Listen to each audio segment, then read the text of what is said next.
Marcelino, se nós temos 25 mil quilômetros de dutos e a faixa é de X metros, e a área fantástica que é destinada à faixa de dutos, não é não? É verdade, Cavanha.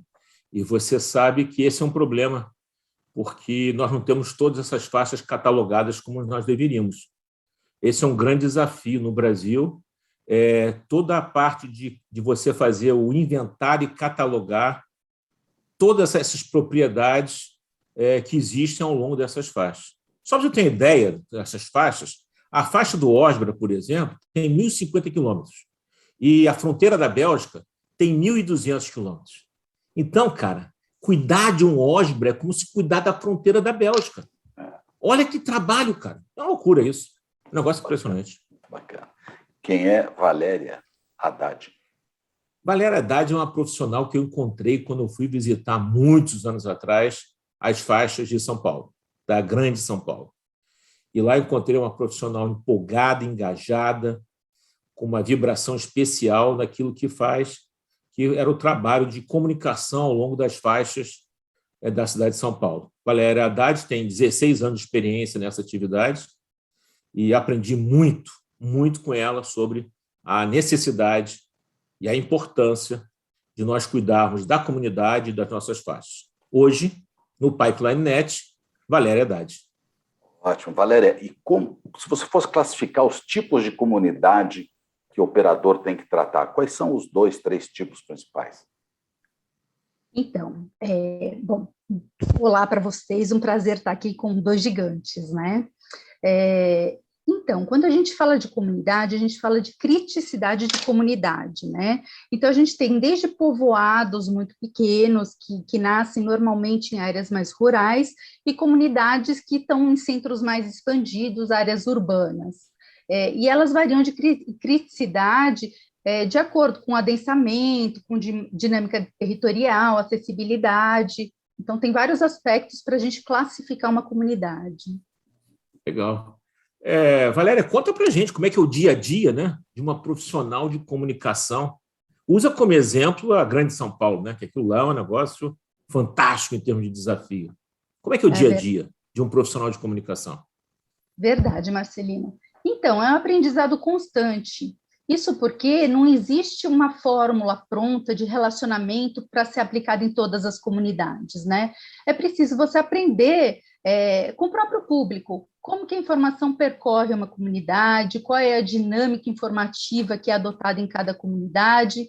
Então, o que é primordial para um profissional é ele desenvolver uma escuta ativa, conseguir ter a percepção de recursos locais, onde possa estruturar, né, uma estratégia de intervenção, de comunicação, e sempre alinhar a linguagem ao acesso daquela comunidade, né? Não adianta a gente trabalhar com tecniquez, que eu falo, né? A gente levar informações numa linguagem extremamente técnica. É preciso ter essa tradução para que o público realmente compreenda a mensagem que a gente quer passar.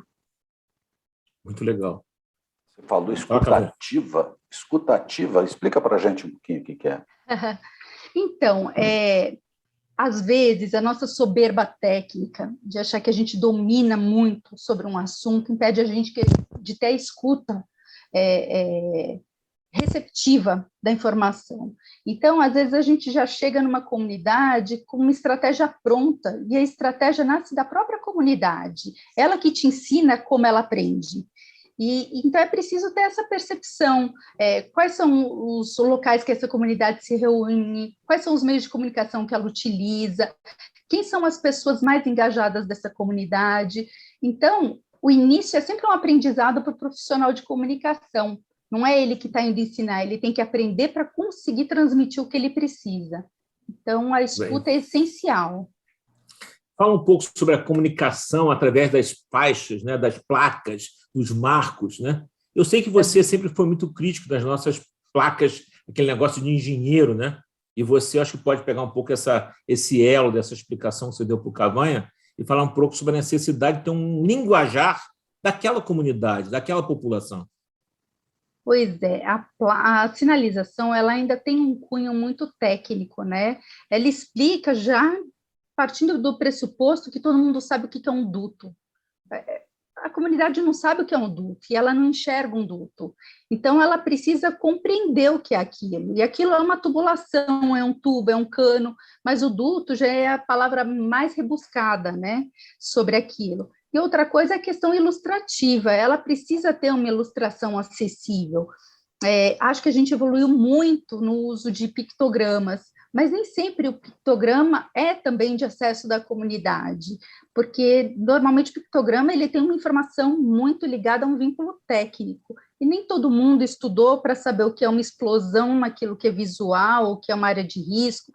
Então, é preciso compreender como as pessoas compreendem para realmente a informação chegar, senão a gente acaba gastando muito recurso, muito português para pouca efetividade na comunidade, né? Então, é preciso utilizar, sim, uma sinalização mais intensiva, mais representativa para a comunidade, e, por vezes, até envolver a comunidade na escolha, na decisão do que é sinalização para eles.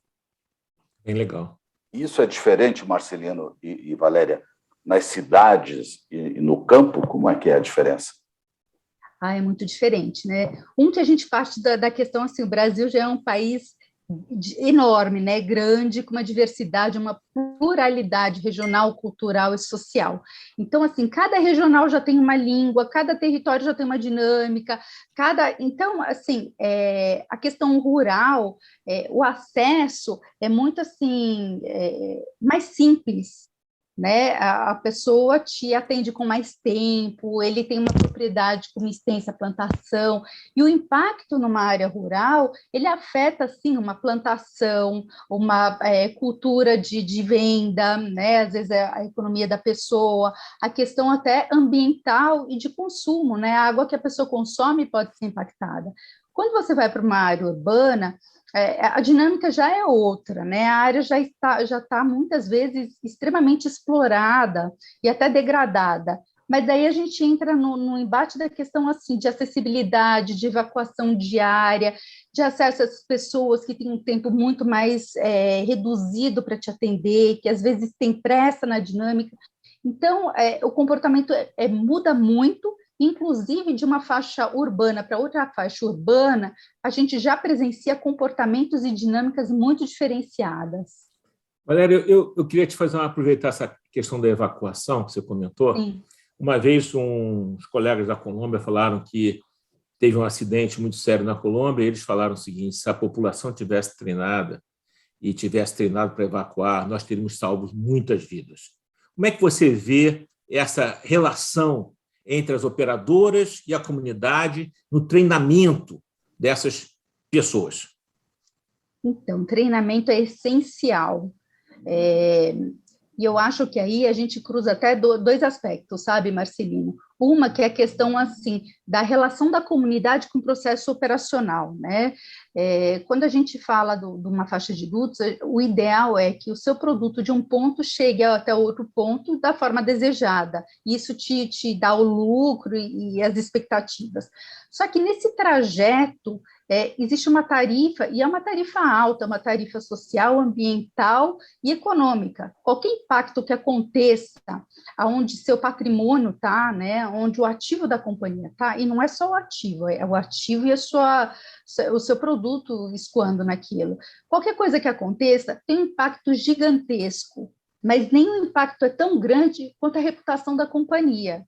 E quando eu falo reputação da companhia, eu trago, inclusive, a reputação do setor, porque eu posso ser até um concorrente, mas o que afetar aquele aspecto afeta qualquer um do setor, né? A exigência começa a ser mais acirrada, tudo fica diferente para todo mundo, né? Então, o que falta nessa estratégia é o quê? É se pensar conjuntamente, criar sistemáticas de trabalho onde se estabeleçam parcerias, sejam entre empresas concorrentes, seja com o poder público, seja com a comunidade. Esse tipo de parceria ele tem que acontecer para ser efetivo.